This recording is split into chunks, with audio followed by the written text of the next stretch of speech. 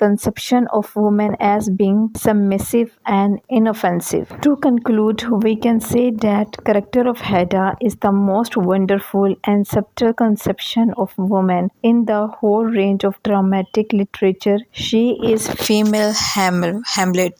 Hedda